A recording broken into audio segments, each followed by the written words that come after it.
Hey guys, this week's video is going to be on being triggered in terms of like when we see somebody, it just triggers us and we don't know why.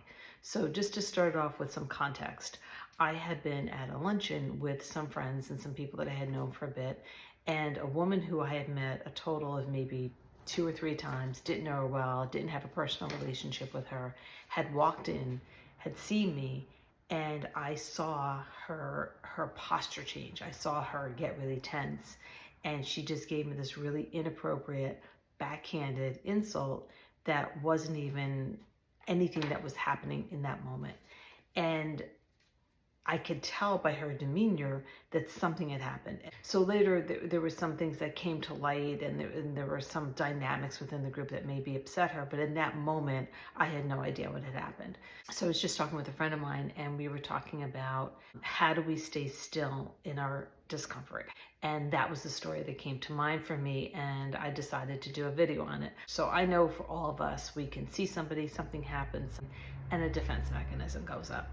And we don't need to be psychologists to know that generally when we're triggered, something else is bothering us, or we're seeing the situation in a way that makes us feel threatened, less than that we have to defend ourselves, and we go back at the person in order to even the score. And a lot of times, if we were to be completely honest and take a minute and look at ourselves, it has nothing to do with that person. So now that person has received some of your anger and anxiety and lashing out at. And now what do I do with it? Now do I go with the next person I see, I lash out at them, and it becomes like the old tale of telephone, right? Like you just keep passing it on, passing it on, passing it on until everybody is miserable? Or do we take a minute and just stop? Just stop. So I thought about it, and I wrote down 4 different steps that I think can help stop. Not only because we look bad, and we also ruin the possibility of establishing, connecting with that person, because they may not like your lashing out. They may not care that you're feeling something. They may not want to be exposed to that. You're definitely not making yourself look good, and you're also you're negating any possibility to establish a relationship with somebody who you might really like, somebody who might be a really positive influence in your life.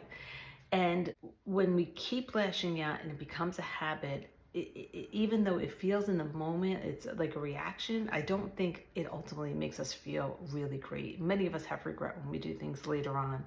So I made a list. I wrote them down so I wouldn't forget them. And the first one is breathe. Just taking in some oxygen could just really help us regulate our nervous system, right? So when we see something and we're triggered, maybe we're not feeling great that day, maybe we're not feeling great about ourselves, maybe this is something that's going on for a while, taking a minute and breathing can help us regulate the nervous system. So that would be the first step. Second step would be to really take a moment, and obviously if you're in a social situation, you're not going to have a lot of time, but to try and take a moment and really ask yourself, what is really going on here for me? Is it that I have been upset with this person? Is it that this person is doing something that I want to be doing? Is it that, I'm jealous of a relationship they have with somebody else? To really quickly ask yourself, do you know why you're feeling this way? And you may not get the answer, but the reality is by asking yourself the question, you're giving yourself a moment to just stop feeling angry and stop reacting, and to become a little bit more logical and centered. What is really going on with you that has nothing to do with the other person? And the third one is to really focus on what else is going on in our lives that we can say, this person reminds me of my mother when my mother was mean to me. This person reminds me of somebody I'm dealing with at work. What is this situation reminding you of that actually has nothing to do with this person? And then later, you could think about that and decide how you want to handle it and how you want to kind of refocus your own internal self in dealing with the fact that there are going to be other people that are going to talk to you like your mother did. Like kind of recognizing what it is outside of the two of you, that you can prepare yourself for the future when there's another situation that comes up that might be similar. And the last one is sometimes it's just physical. Like I know for myself, if I'm just really tired or I just don't feel comfortable with how I'm feeling. Either I'm hungry, I'm tired, I'm thirsty, and to really just try and move around, move your energy a little bit. See if you need to maybe sit down and just take a break. You might be really exhausted. Take a little bit of water. You know, eat something light, because many of us, when we're hungry, we're just not feeling well. And it's not only wanting to eat, but it can also be a blood sugar thing. Or even just go to the restroom and just take that minute to be by yourself and to be able to collect yourself and to remind yourself that you're also responsible for the way that you react to things. So 3, 5, 10 different people are going to react 3, 5, and 10 different ways.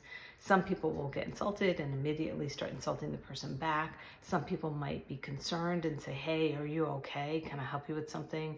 Some people may feel the need to talk to other people about it and to vent or to get some kind of guidance from others. So it's really about how each one of us is going to react even to the same situation. And it's by doing these things, like taking that pause, asking yourself what's really going on, asking yourself if this reminds you of something else, giving yourself a break, giving yourself like a physical, either something to eat, sitting down, walking away, can break that cycle. Just like try not to take our stuff out on other people, because everybody's got something they're dealing with. Everybody's going through some kind of pain, some kind of abandonment, some kind of loss.